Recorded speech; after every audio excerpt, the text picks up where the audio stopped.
Hello, ladies, gentlemen, and beings of non-Euclidean geometry. Okay, I've said that a couple times now. Welcome to the Rocket Punch 2025 Year in Review. Let's get started. All right, in 2025, me and my buddies, the three amigos, we played a ton of games and a couple other guest appearances. So we're gonna go take a look at all those games we played in 2025. First up, Alien. Yes, technically we didn't play the Evolved Edition because that came out after we played it, but this is the book I want to show off because the Evolved Edition is really cool. One of the reasons is right here, you see the layout is a lot better. The character sheets or talents, whatever you want to call them, the careers are a lot more condensed. So they got rid of all that empty space. The book is all in white, so that makes it a lot easier on the eyes. And then they updated a couple rules that make it really cool. Mostly with the fear and the resolve mechanic, which allows you to absorb some of that stress a bit better, because this game is going to get you on the edge of your seat. At some point, you're going to be rolling more stress die than you have base die, and that's what makes Alien a really awesome game in 2025.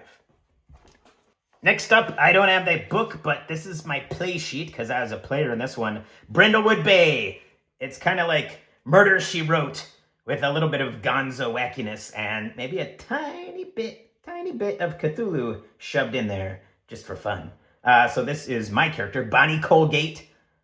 So she was really awesome, ex-CIA agent, and her maven move was the Angus MacGyver. She could make anything out of something once a session. And we were able to win this game by my good friend Cricket and his fast-thinking soup. But yeah, you just, it runs on the Powered by the Apocalypse game, and you have some couple moves here, and I really recommend that you guys check this out because it's a little bit fun. You can do a quick one-shot and have a lot of fun because it's just storytelling and doing wacky stuff as little old ladies, and that is tons of fun, just doing something different than fantasy and sci-fi. Next up, the Dungeons & Dragons BX Cyclopedia. Yes, everyone wants to know where this book is, how I got it. Basically, just do a little bit of a Google foo and print yourself up a book on Lulu. That's what I did. It's my first Lulu book. And yeah, it looks really great for Lulu. And I mean, what can I say about it? Everybody is more of an expert on BX than I am, but it's so wonderful of a game. It's just so simple and awesome. And, you know, you can tell how awesome this game really is, that I just said awesome too many times, based on how many people really use the BX engine as kind of a base for a lot of their games. So I think that really tells you that BX is one of the best versions of D&D. And if you don't think so, let's fight. Rocket punch! Oh, what is this little pamphlet? But Deathbringer! Yes, it's a very cool little pamphlet that runs basically on, you know, a streamlined kind of like modern D&D, but it has a little bit of updates, so it's not as 5e-ish, I guess you could say. So it really brings it down. You don't have a ton of options, but you do roll with advantage, that kind of thing. You roll your standard d20 plus your little mod.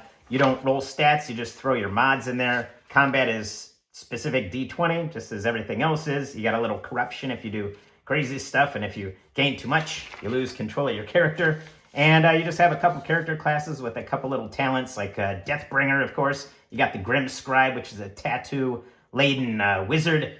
You got a Scoundrel, you got a Witch Hunter, and a Plague Doctor. There are no clerics, so healing is quite the bitch in this game, and you will be bringing the death.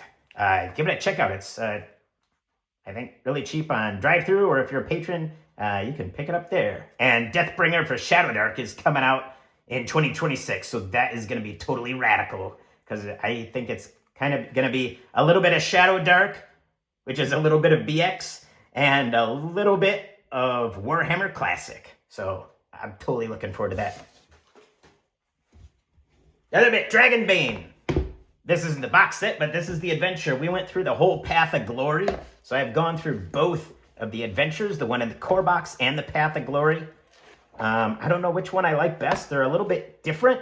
But I had a lot of fun with this one. And somehow, I guess Free League missed it in the rules here, but there's a special rule set.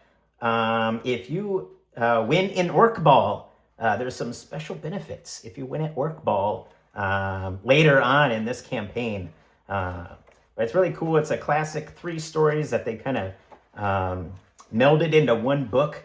And I can tell you it is a lot of fun because there's a lot of my favorite things like orcs. You got some skeletons, some demons, and some necromancers. I mean, what more can you ask for? And 2 minotaurs. So go check it out. I think it's really worth it. It was tons of fun.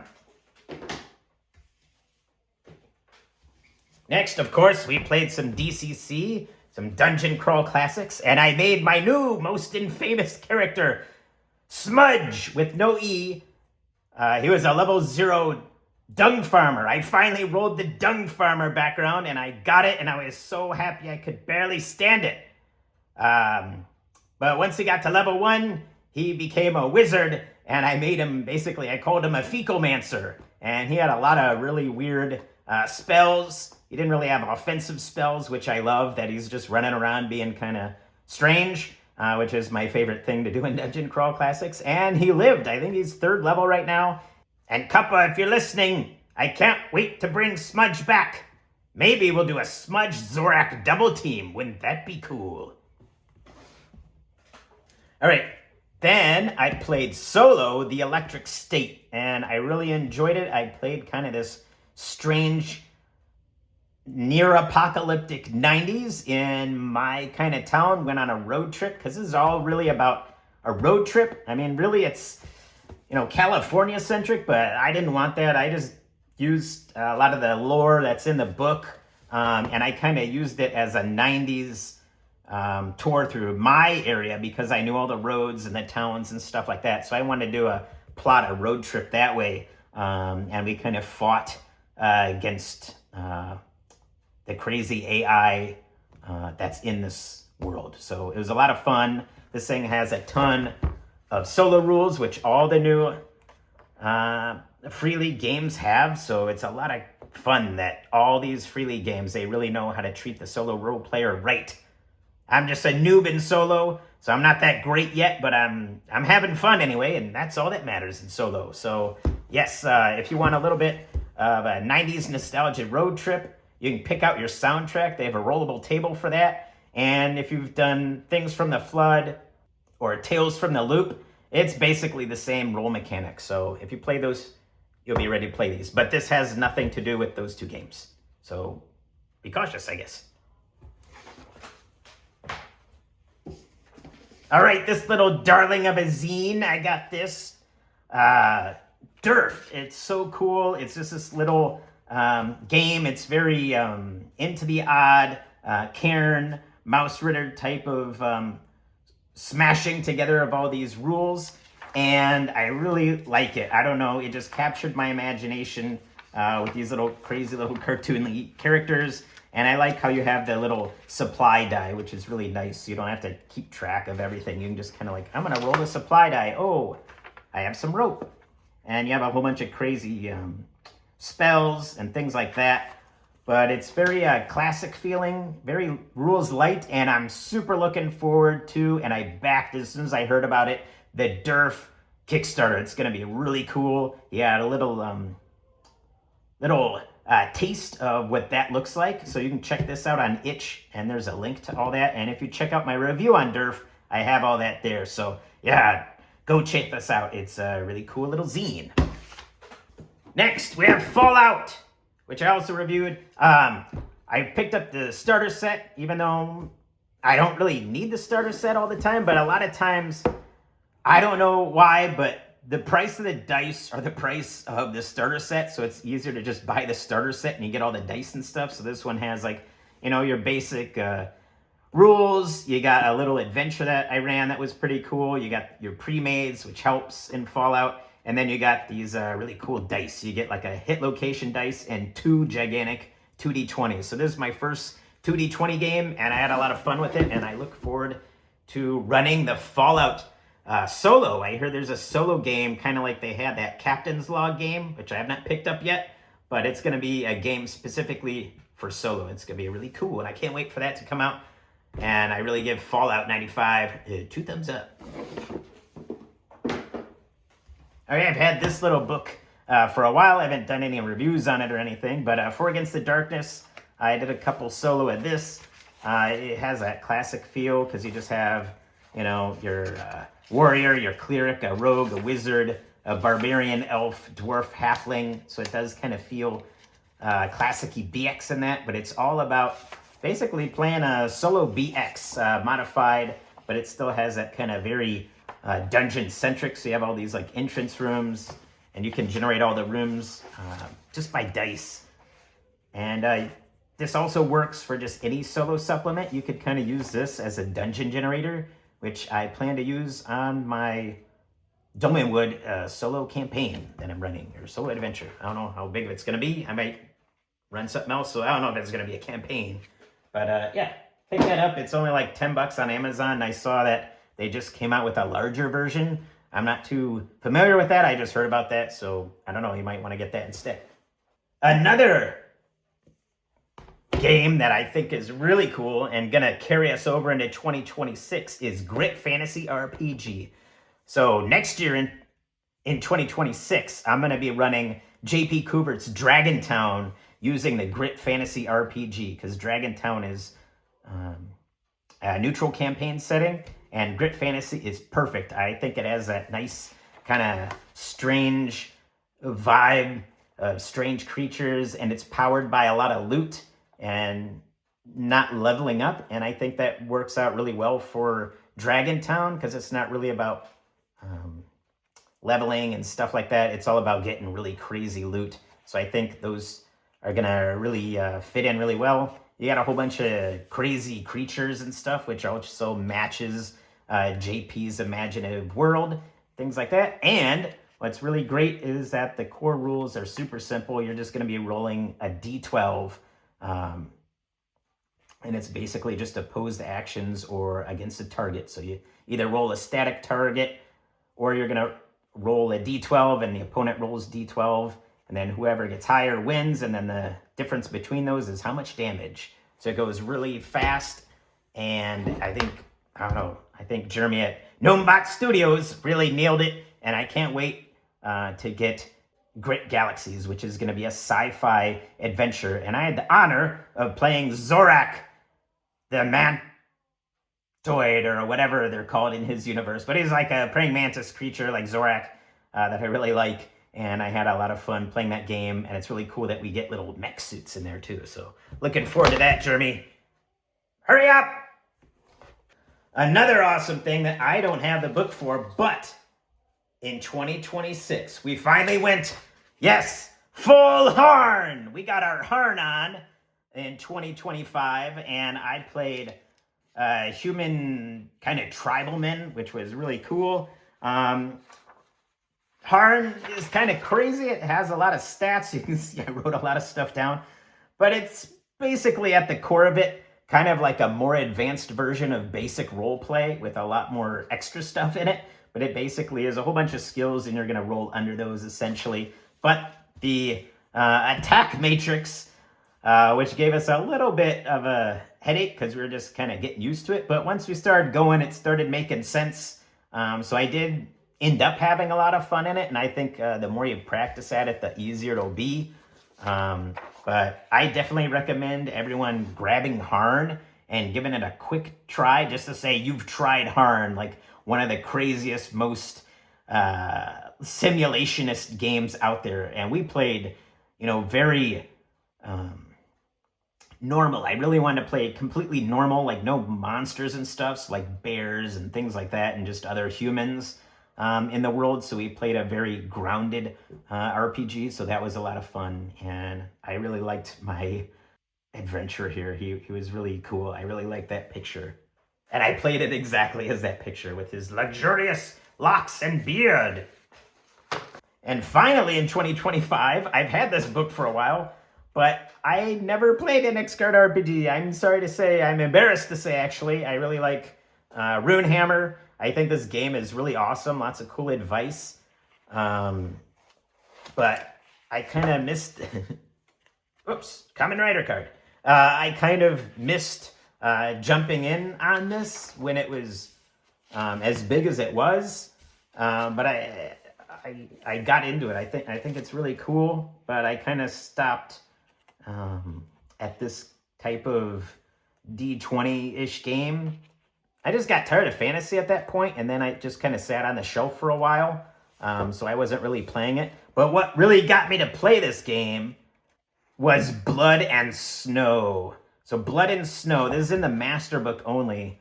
Blood and Snow is a prehistoric type of game. So you're kind of in you're in an era that's after the dinosaurs. So it's in mammals and,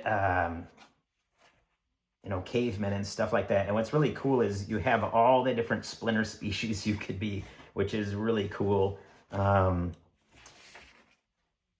And the name of the era escapes me, the Paleocene, something like that. I can't remember off the top of my head.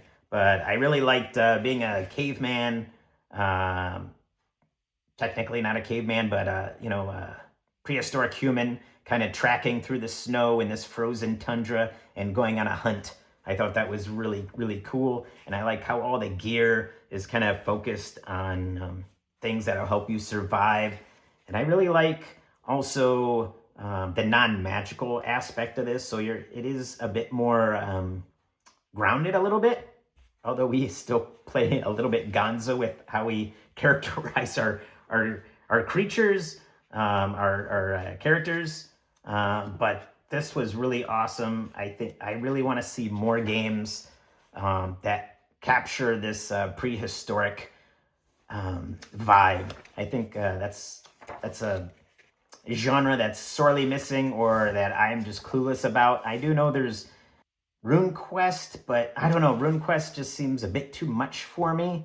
I want it to be really simple. I want it to be kind of simple and, very modified and stuff. I don't want a lot of magic. So I want it to be just grounded and I'd like to maybe change this and maybe do Primal, if you've ever seen that by Gendy Tartakovsky.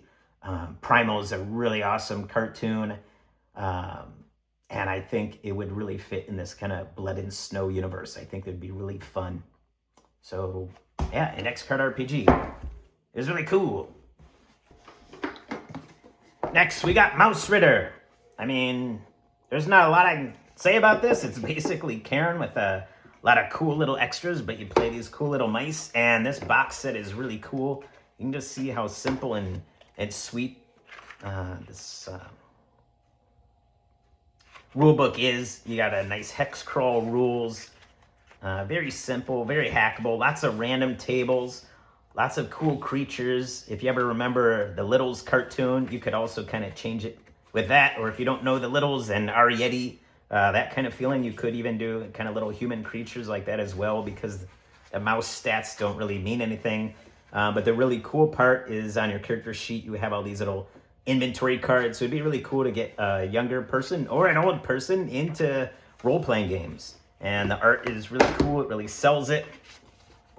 And I love how simple these adventure sites are. They're like the most perfect way of doing an adventure for a GM like me. I just need a couple points and then just use my imagination. I don't want to prep or read all kinds of stuff. I just want to skim through it and be like, I got it, and then just run with it. And then, of course, because I'm scared to punch anything out, I didn't actually punch out my stuff. You also get this turn tracker, and you get a little GM screen and things like that. This one also, I played the little hex crawl in here by myself as a solo game, and I'm hoping to get it to a table soon with the rest of my buddies so I can run through that cool little adventure. And if you ever want to see like a live play of this, if you go to Mystery Quest, they do a lot of really cool other games, not D&D. And they got me interested in Mausritter, and they did an awesome live play of that with Pips Piddleton. It was really awesome. So if you want to take a look at how that runs, go check it out on Mystery Quest as well. Another solo game I played, because did solo September, I played Mutant Year Zero, because this was on the shelf and I hadn't played it yet. This is a awesome little post-apocalyptic adventure. It's like right after the apocalypse, or like right at the start of it, either way you want to go with that. So things still exist, like your kind of elder kind of remembers the before time because they're a young child at that point, and you get all kinds of cool little mutations and stuff. And it's basically how Free League started, so it's always cool to kind of see how the mechanics evolved from here. So you get these cool mutations and things, and there's a lot of stuff. Like, this works really well solo, even though it's not specifically made for solo, because it has just these zones. So you'll go to each zone and kind of roll on all these kind of tables and threats against your arc. So you kind of belong to an arc, like a base, and you'll defend that. And then you'll also go out looking for different ruins, and you'll kind of be looking for artifacts that you can bring back to kind of help. And you have all these cool little mutant creatures, and it's all about survival and things like that, and survival is always fun. And then there's about 5 scenarios in the book that you can run through as your first adventures. So yeah, Mutant Year Zero, very cool. I got to get the other 2 books for sure. Then another one of my solo trials, because I had to get it off the shelf at least once. I did a solo of the One Ring, and I ran through the adventure in the back of the book.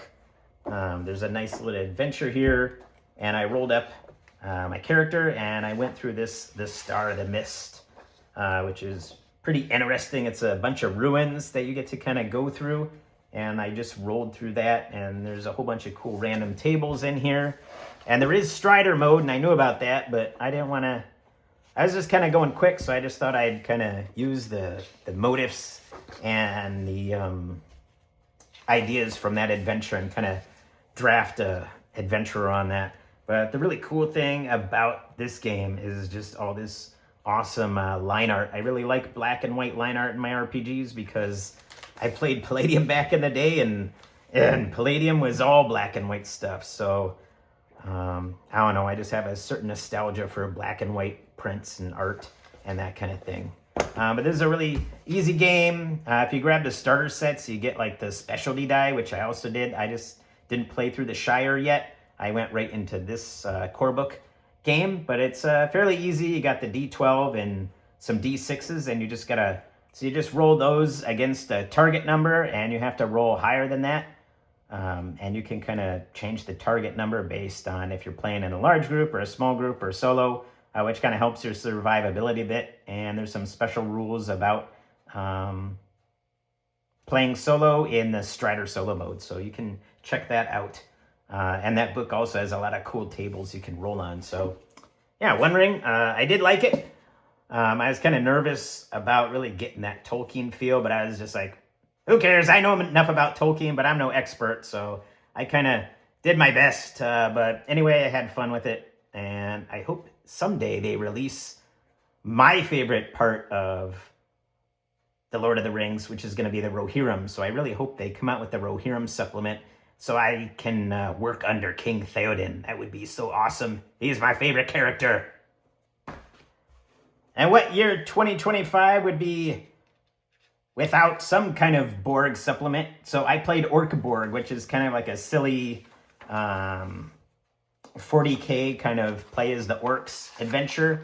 And we had a lot of fun, and I killed a lot of orcs. And then we were just kind of like a million orcs, and I just had the players I had them have dying part of the fun. So as soon as they died, just some other orc right behind them took their place. So it was a lot of fun and a lot of death, which kind of made it a little bit manic and crazy. And that's what you want in an Orc Borg game or any kind of Orca game. So yeah, it's a cheap little zine. Go pick it up on drive-thru. We also played Roll for Shoes.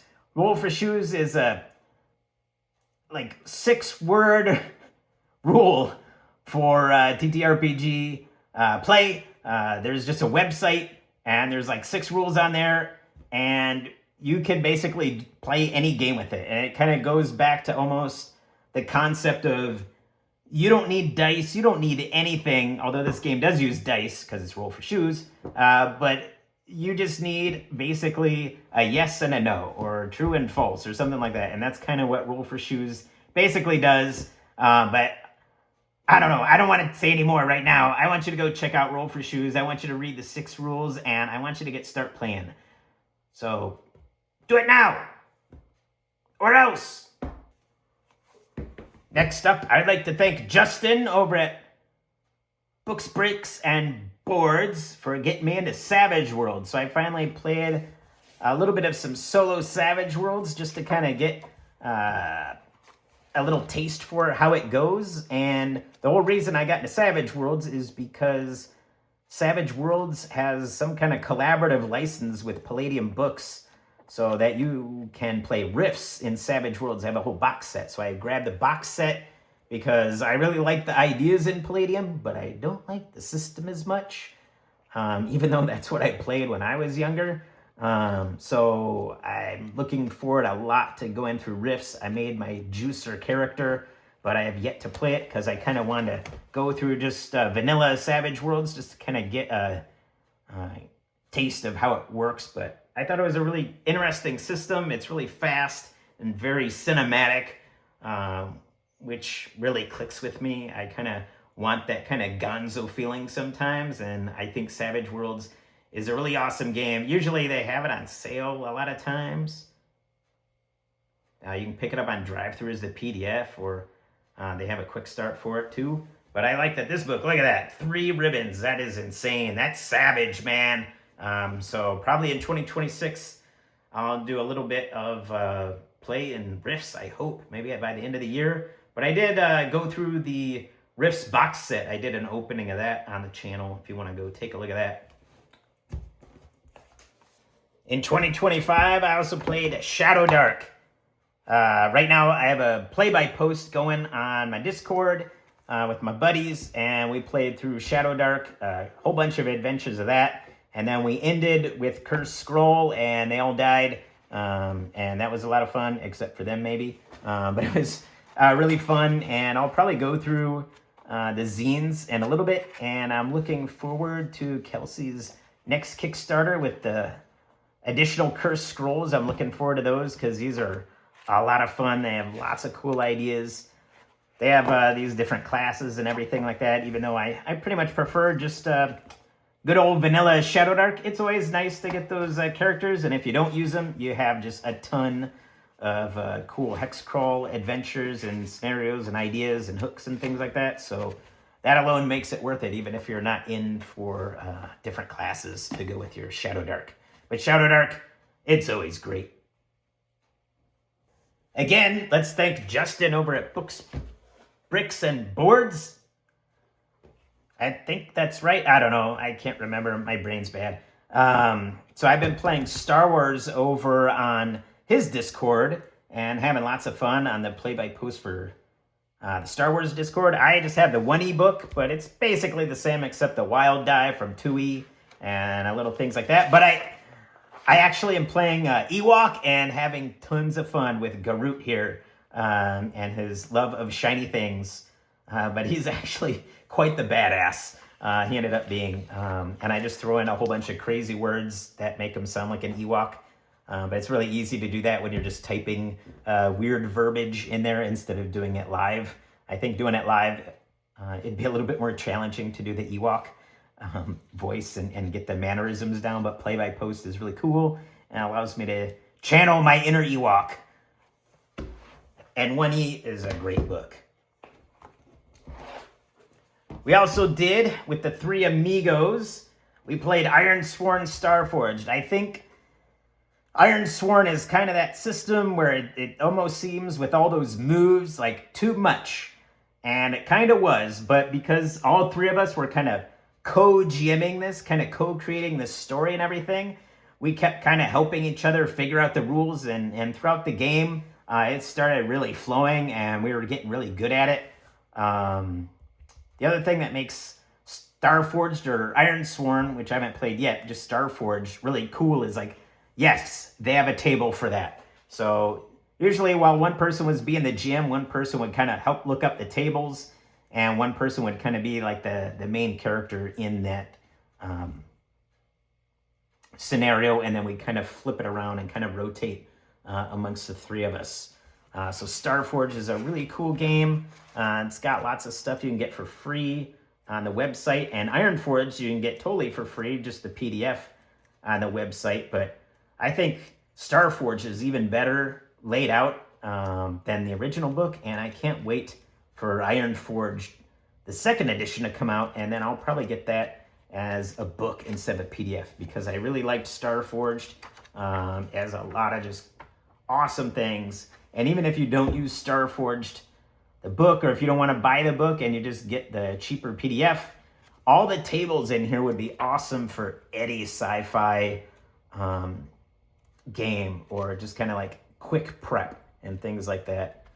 So I highly recommend getting Starforged. It was a great game, and I hope we continue it in 2020. Another game, Starborg by J.P. Couvert.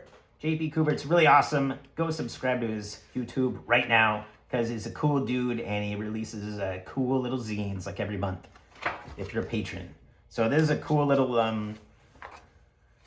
Orc Borg rules set for Star Wars. So it's not trying to use that like Orc Borg darkness in the game, but it just uses the mechanics and the way that it builds characters and stuff like that. So I think that is really cool. I think right now too many people are just kind of like slapping Borg on anything and trying to cash in on the train, but this is more of like a love letter of old Star Wars mechanics and things like that, like the old Star Wars role-playing games. And I think he just wanted to use a very simple rule set, and I think Orc Borg's rule sets work really good to kind of create any kind of role-playing game you want. You don't have to be dark or anything like that, as JP showed us with Starborg.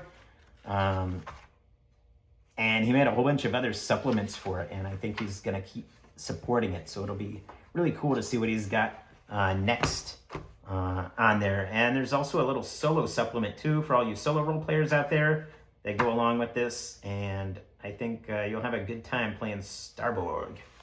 Last but not least,